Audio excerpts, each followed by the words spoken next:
नमस्ते भाई लोग। तो कैसे हो तुम लोग? तो यार आज हम एंजल ऑफ डेथ के एपिसोड 5 को एक्सप्लेन करने वाले हैं। पर इससे पहले अगर आप लोगों ने इसके पिछले एपिसोड नहीं देखे हैं वो पहले देख लो। एंजल ऑफ डेथ के प्लेलिस्ट का लिंक डिस्क्रिप्शन बॉक्स में ही मिल जाएगा। और जिन्होंने देख लिया है, एंजॉय।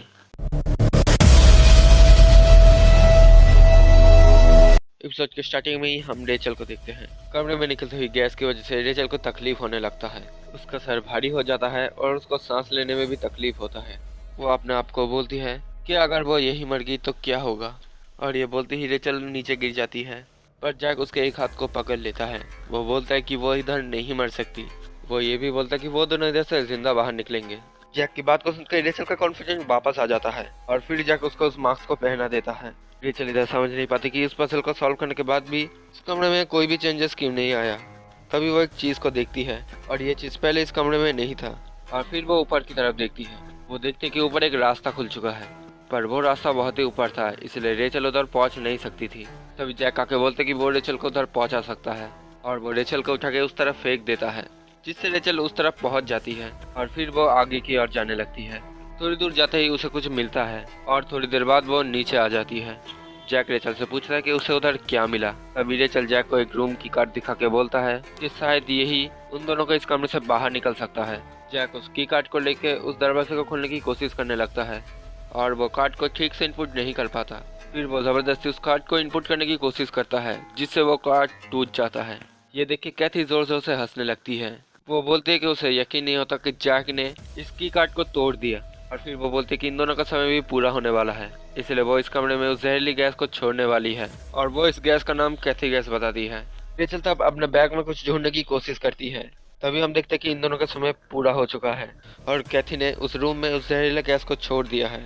रेचल अपने बैग से कुछ बाहर निकालती है, पर तभी वो गिर के बेहोश हो जाती है। जैक देखता है कि रेचल ने अपने बैग से एक बॉम्ब को निकाला होता है और कुछ ही सेकंड के बाद वो बॉम्ब ब्लास्ट हो जाता है, जिससे उस कमरे में धमाका होता है और वो दरवाजा टूट जाता है और चारों तरफ धुआं ही धुआं हो जाता है। और उस वजह से जैक रेचल को लेके बाहर आता है। तब हमें पता चलता है कि ब्लास्ट होने से पहले जैक ने खुद को और रेचल को एक सेफ लॉकर रूम में बंद कर लिया था, जिससे वो दोनों इस ब्लास्ट से बच गए। बाहर आते ही रेचल फिर से थक के गिर जाती है और फिर वो जैक से पूछती है कि क्या उसने उसके लिए सही से काम किया। जैक इसके जवाब में हाँ बोलता है और फिर वो रेचल को बोलता है अगर वो नहीं होती तो जैक को जहरीले गैस की वजह से मारा जाता। तभी कैथी फिर से इन सीसीटीवी कैमरास के साथ इनसे बातें करने लगती है। वो बोलती कि रेचल बहुत स्पेशल है, इसीलिए उसने उस रूम के दरवाजे को खोल दिया। पर जैक बोलता कि कैथी ने नहीं बल्कि उन दोनों ने इस रूम का दरवाजा खोला। फिर जैक रेचल को उठने के लिए बोलती है। रेचल बोलती कि उन दोनों को अब यहाँ से चलना चाहिए और फिर ये दोनों आगे बढ़ने लगते हैं। रेचल बहुत ज्यादा धीरे चल रही थी, इसलिए जैक उसको थोड़ा तेज चलने के लिए बोलता है। रेचल तब कुछ भी नहीं बोलती। तब जैक बोलता है कि रेचल बिल्कुल एक डॉल की तरह है और उसे ऐसा नहीं होना चाहिए। ये सुन के रेचल जैक से पूछती है कि तब उसे क्या करना चाहिए। जैक इसके जवाब में बोलता है कि रेचल एक इंसान है, इसलिए उसको एक इंसान की तरह बर्ताव करना चाहिए, ना कि एक डॉल की तरह। और फिर वो रेचल से उसका प्रॉब्लम पूछता है। तब रेचल बताती है कि अगर वो थोड़ी देर के लिए बैठ गई उसके बाद वो ठीक से चल पाएगी। तब जैक और रेचल एक जगह पर बैठ जाता है। जैक बोलता है कि ये अच्छी जगह है क्योंकि इधर वो कैमरा सुन पर नजर नहीं रख पाएगा। फिर जैक देखता है कि रेचल सो गई है और अब उसे भी नींद आने लगता है और वो भी सो जाता है। फिर हम जैक के सपने में उसके बचपन को देखने लगते हैं। छोटा जैक खाना खा रहा था, जिसके बाद हम एक अननोन औरत और एक अननोन आदमी को देखते हैं। वो आदमी और औरत जैक के बारे में ही बात कर रहे थे। वो दोनों ही जैक को एक पागल बच्चा बोलते हैं। तभी ये आदमी बोलता है कि जैक जैसे बच्चों को कोई भी पसंद नहीं करता। फिर वो आदमी बोलता है कि जैक को भी उस जगह पर डाल देना चाहिए। इधर एक पागल दूसरे पागल को खत्म करता है। वैसे बता दो कि शायद ये आदमी जैक को इसी बिल्डिंग के अंदर डालने के बारे में बात कर रहा था, क्योंकि आखिर में इस आदमी ने कहा था कि इधर एक पागल ही पागल को मारता है। और हमने अब तक स्टोरी में देखा है कि हर फ्लोर में एक पागल टाइप का कैरेक्टर रहता है। तो अब चलो स्टोरी में आगे बढ़ते हैं। छोटा जैक छुप के इनके बातों को सुन रहा था। इसके बाद हम छोटे जैक को और इस औरत को देखते हैं। जैक एक साल के सारे जमीन खोद रहा था। इस तरफ रेचल जैक को नींद से उठा देता है। इसके बाद ये दोनों फिर से आगे बढ़ने लगते हैं। अब फिर से कहती इनके सीसीटीवी कैमरास के सारे बातें करने लगती है। वो बोलती है, हाय जैक, तुम लोग कहाँ जा रहे हो? वैसे मेरे पास तुम्हारे लिए एक ऑफर है, तुम पूरी जिंदगी सेल में बिता सकते हो। चुप रहो, मैंने कहा था ना कि मैं ऐसा नहीं करने वाला। तो फिर ठीक है, क्यों ना तुम दोनों मेरे औजार बन जाओ। मैंने पहले भी सुना है कि तुम दोनों एक दूसरे से फालतू बातें कर रहे थे, तो क्या तुम दोनों का इच्छा एक जैसा है? और क्या तुम दोनों एक दूसरे के औजार हो? मैं ये जानने में बहुत ज्यादा एक्साइटेड हूँ कि तुम दोनों में से मेन औजार कौन है। चलो फिर से शुरू करते हैं तुम्हारे सजाओं का मजा लेना। जिसके बाद जैक और रेचल फिर से आगे बढ़ने लगते हैं। अचानक जेल के अंदर से एक हाथ बाहर आता है और वो हाथ रेचल के एक पैर को पकड़ लेता है। जैक इसको देख के उस हाथ को तोड़ देता है और उस आदमी को वहीं पे मार देता है। रेचल उस तरफ देखने लगती है। जैक बोलता है कि रेचल को इस बारे में ज्यादा सोचने की जरूरत नहीं है कि ये आदमी जिस हालत में था वो जल्दी ही मारा जाता। रेचल बोलती कि शायद ये आदमी पहले ही मारा जा चुका था। ये सुन के जैक बोलता है कि हाँ उसने ये देखा है। और फिर ये दोनों एक नए कमरे में आ जाते हैं। कमरे के एक साइड पे एक डॉल हाउस था और उस डॉल हाउस के अंदर कुछ डॉल्स थे और एक साइड पर एक बड़ा सा डेस्क रखा हुआ था। डॉल हाउस के नीचे वर्कर लिखा हुआ था और उस डेस्क के नीचे नेविगेटर लिखा हुआ था। अब कहते फिर से उस कमरे में एक टीवी के सहारे उनसे बातें करने लगती है। वो उस कमरे के पजल के बारे में इन दोनों को बताती है। वो बोलती कि इस कमरे के पजल को सॉल्व करने के लिए दोनों को ही एक साथ काम करना पड़ेगा। इधर दो लोग होंगे, एक होगा वर्कर और दूसरा होगा नेविगेटर। नेविगेटर का काम है पजल को सॉल्व करके जो रिजल्ट आएगा वो रिजल्ट वो वर्कर को बताएगा और वर्कर को नेविगेटर का इंस्ट्रक्शन मान के काम करना पड़ेगा। जैक अब रेचल से पूछता है कि वो दोनों आगे अब क्या करें। तभी रेचल डेस्क के पास जाते हुए बोलती है कि वो नेविगेटर बनेगी और जैक बनेगा वर्कर। पर किसी रीजन से जैक को इस डॉल हाउस को देख के बहुत ही गुस्सा आ रहा था और कहती बार बार जैक को और भी ज्यादा गुस्सा दिला रही थी। रेचल जैसे डेस्क के पास जाती है उनमें से एक डेस्क खुल जाता है और उस डेस्क के अंदर एक कागज था जिसमें मैथ का एक प्रॉब्लम था। रेचल समझ नहीं पाती कि वो इस प्रॉब्लम को कैसे सॉल्व करे। तभी वो देखते कि उधर एक डायरी भी है और जैसे ही वो उस डायरी को भी पढ़ने लगती है वो समझ जाती कि इस डायरी के सहारे ही इस मैथ को सॉल्व किया जा सकता है। और कुछ ही सेकंड बाद वो पहले पजल को सॉल्व कर देती है। फिर रेचल जैक को बोलती है कि जैक उस आदमी के डॉल को उठा के लिविंग रूम के सोफा के ऊपर रखे। जैक ऐसा ही करता है और जैसे ही वो उस सोफा के ऊपर उस आदमी के डॉल को रख देता है दूसरा डेस्क खुल जाता है। रेचल फिर से इसके पजल को सॉल्व करने लगती है।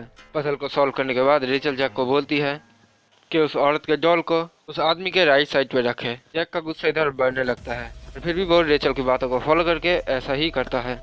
और जैक जैसे ही ये करता है वो औरत का डॉल ऑटोमेटिकली चलने लगता है और फिर अगला डेस्क खुल जाता है। अब कैथी जैक को बोलती है कि ये जैक के लिए उतना मुश्किल भी नहीं है ना। पर जैक किसी रीजन से बहुत ही ज्यादा गुस्सा होने लगता है। रेचल अब दूसरे पजल को सॉल्व करके जैक को बोलती है कि अब जैक उस पट्टी वाले डॉल को उस औरत के सामने रखे। जैक ये सुनता था है पर वो ये नहीं कर पाता। कोई कारण से जैक बहुत ही ज्यादा परेशान होता है और वो आखिरकार रेचल की बात को मान के उस पट्टी वाले डॉल को उस औरत के सामने रख देता है। और किसी कारण से रेचल को ये देख के बहुत ही ज्यादा मजा आता है। अब दूसरा डेस्क भी अनलॉक हो जाता है। रेचल इस पजल को भी सॉल्व करके बोलती है कि अब उस प्लास्टिक बैग को जैक उस पट्टी वाले डॉल को दे दे। जैक फिर से रुक जाता है और किसी रीजन की वजह से उसे ये देख के बहुत ही ज्यादा दुख होने लगता है। फिर कैथी बोलते कि जैक को वैसे ही करना चाहिए जैसे कि रेचल उसको बोल रही है। अब जैक इतना ज्यादा गुस्सा हो जाता है कि वो उस डॉल हाउस को तोड़ने ही वाला होता है। रेचल उसको ऐसा करने के लिए मना करती है तो फिर जैक इस डॉल हाउस को नहीं तोड़ता। तभी कैथी बोलते कि अगर जैक ने इस डॉल हाउस को अभी तोड़ दिया तो वो दोनों यहाँ से कभी भी बाहर नहीं निकल पाएंगे। और तब जैक इस पट्टी वाले डॉल के हाथों में एक प्लास्टिक बैग को दे देता है और ऐसा करते ही वो पट्टी वाला डॉल और इस औरत का डॉल ऑटोमेटिकली चलने लगता है और ये दोनों चलते चलते इस डॉल हाउस के बाहर आ जाते हैं। अब अगला डेस्क भी खुल जाता है। रेचल फिर से इसके पजल को सॉल्व करती है और फिर वो जैक को बोलती है कि अब जैक को उस पट्टी वाले डॉल के अंदर चाबी भरना होगा। जैक ये नहीं कर पाता और अचानक उसका हाथ कांपने लगता है। तभी जैक के मन में उसी औरत का आवाज आता है जिसको हमने जैक के सपने में देखा था। वो औरत बोलती कि जैक को वैसा ही करना चाहिए जैसा उसे कहा गया है और फिर जैक उस पट्टी वाले डॉल के अंदर चाबी भर देता है जिससे वो डॉल चलने लगता है। और उस डॉल को देख के ऐसा लग रहा था कि वो डॉल जमीन खोदने की कोशिश कर रहा है। जैक को ये देख के बहुत ही ज्यादा दुख होता है और फिर उसको एक बचपन की बातें याद आता है। देखते कि काम करते करते छोटा जैक बहुत ही थक चुका था इसलिए वो जमीन पे गिर जाता है। पर पीछे खड़ी हुई वो औरत जैक को उठ के फिर से काम करने के लिए बोलती है और थका हुआ होने के बावजूद छोटा जैक फिर से काम करने लगता है और ये देख के वो औरत वहाँ से चली जाती है। जिसके बाद ये औरत फिर से इस आदमी से मिलता है। ये आदमी इस औरत से जैक के बारे में पूछता है और फिर ये औरत बोलती है जैक पहले ये काम करना नहीं चाहता था और जैसे ही उसने जैक को ऑर्डर दिया जैक वो काम करने लगा। फिर ये आदमी बोलता है कि वो लोग जैक को तभी औजार बना पाएंगे जब वो औरत जैक को जिंदा रखेगी। और फिर ये दोनों हंसने लगते हैं। इधर छोटा जैक बाहर इनकी बातें सुन रहा था। तभी हम प्रेजेंट टाइम में वापस आते हैं। कैथी अब जैक को बोलती कि उन दोनों ने इस रूम के सभी पजल्स को सॉल्व कर लिया। जैक ने इधर बहुत ही अच्छा काम किया, बिल्कुल एक औजार की तरह। जैक को ये सुनकर बहुत ही ज्यादा गुस्सा आ जाता है और वो गुस्से में इसी डॉल हाउस को तोड़ देता है। रेचल समझ नहीं पाती कि जैक ऐसा बर्ताव क्यों कर रहा है। कैथी बोलती कि उसे इस डॉल हाउस को बनाने में बहुत टाइम लगा था, पर वो इस बात से गुस्सा नहीं है कि जैक ने इस डॉल हाउस को तोड़ दिया। और जैक और रेचल अब अलग हो जाते हैं। दूसरे कमरे में जाने का रास्ता भी खुल जाता है और वो दोनों अब आगे बढ़ने लगते हैं। और इधर हमें पता चलता है कि कैथी ने जैक के बचपन की एक बुरी याद को फिर से उसे याद दिला दिया था। अब जैक और रेचल जैसे ही दूसरे कमरे के दरवाजे की तरफ आते हैं, वो दोनों ही देखते कि वो दोनों दरवाजा लॉक है। तभी उधर कैथी आ जाती है। वो ऊपर से जैक और रेचल से बातें करने लगती है। वो बोलती है, तो आखिरकार हम लोग मिल ही गए। ओए, तुम अब हमसे क्या करवाना चाहती हो? अरे अरे जैक, तुमको मुझ जैसे सुंदर औरत से बात नहीं करना चाहिए। क्या तुम कभी नहीं बदलोगे? अब हमें आगे क्या करना होगा? तुम दोनों के पास ही एक इंजेक्शन है, देखो उस इंजेक्शन को एक दूसरे को लगाओ। पर इधर मैं बता देती हूँ कि एक इंजेक्शन के अंदर विटामिन है और दूसरे के अंदर जहर। ओए, तो हमें कैसे पता चलेगा कि किसके अंदर विटामिन है और किसके अंदर जहर? मैं ये नहीं बताने वाली, मैं वो भूल गई। जब तुम इन दोनों ही इंजेक्शन को अपने पूरे बॉडी में पूरी तरह से इनपुट कर लोगे, तभी ये दोनों दरवाजे ही अनलॉक हो जाएंगे। चलो देखते कि तुम लोग कितने लकी हो। और फिर कैथी वहाँ से हंसते हंसते चली जाती है। अब जैक और रेचल एक दूसरे के पास आते हैं। रेचल बोलती कि वो अपने ही शरीर में इन दोनों ही इंजेक्शन को इनपुट कर लेगी। जैक ये सुन के हैरान हो जाता है। वो बोलता है कि अगर रेचल ऐसा करेगी तो इसकी कोई गारंटी नहीं कि वो जिंदा बचेगी। रेचल इसके जवाब में कुछ भी नहीं बोलती।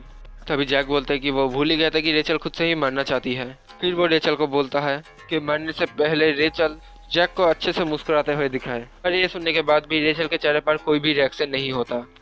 वो रेचल का कॉलर पकड़ कर बोलता है कि रेचल एक मुर्दों की तरह एक्सप्रेशन देना बंद कर दे और वो एक औजार की तरह बने, ना कि एक डॉल की तरह। और फिर जैक रेचल का इंजेक्शन भी छीन लेता है। वो रेचल को बोलता है कि वो अपने बॉडी में इन दोनों इंजेक्शन को इनपुट करेगा। रेचल उसको ऐसा करने के लिए मना करती है, पर जैक नहीं मानता। वो इन दोनों इंजेक्शन को अपने बॉडी में इनपुट कर लेता है, जिससे ये दोनों दरवाजा ही अनलॉक हो जाता है और वो दोनों अब आगे की ओर जाने लगते हैं। थोड़ी दूर जाते ही जैक को अचानक चक्कर आने लगता है। उसे इतना ज्यादा चक्कर आ रहा था कि वो ठीक से खड़ा भी नहीं हो पा रहा। तभी उधर रेचल भी आ जाती है। वो जैक के पास आके बोलते कि क्या जैक ठीक है? तभी जैक रेचल के सामने अचानक हथियार टांग देता है। वो रेचल को बोलता है कि वो उसको मारना चाहता है। फिर वो बोलता है कि वो समझ नहीं पा रहा कि उसे क्या हो रहा है। जैक धीरे धीरे पागल होने लगता है। रेचल ये देख के बोलती है कि उसके लिए सब सही है। तभी जैक रेचल का गला पकड़ लेता है। अब रेचल बोलती है, जैक, हम दोनों अभी तक यहाँ से बाहर नहीं निकले हैं। तुमने भगवान से कसम खाया था मेरे लिए और तुमने वादा भी किया था। मैं अब से तुम्हें ऑर्डर नहीं दूंगी जैक, और ना ही कुछ करने के लिए बोलूंगी। मैं बस ये पूछ रही हूँ कि क्या तुम ठीक हो? जैक ये सुन के शांत होने लगता है और वो रेचल का गला छोड़ देता है। अब पीछे हटना बहुत मुश्किल है। मेरा मतलब अगर मैं पीछे हट सका तो मैं ये दोबारा शुरू नहीं कर पाऊंगा। तुम्हें पता है मैं झूठ नहीं सुन सकता। तुम्हें पता है मैं क्या चाहता हूँ? अच्छी लड़की, मैं तुमसे भीख मांगता हूँ, मुझे तुम मरने मत दो। और इतना बोलते ही जैक अचानक रेचल को धक्का मार के पीछे गिरा देता है और यहीं पे ये एपिसोड खत्म हो जाता है। तो यही था एंजल ऑफ डेथ की एपिसोड 5 की पूरी कहानी। क्या अब जैक उस जहरीले इंजेक्शन की वजह से मारा जाएगा? ये जानने के लिए आप लोगों को इसका नेक्स्ट एपिसोड देखना पड़ेगा। मैं जल्दी ही इसका एपिसोड 6 का एक्सप्लेनेशन भी लाने का ट्राई करूंगा। तो आखिरकार आज की इस वीडियो को ये पेंट करते हैं। अलविदा।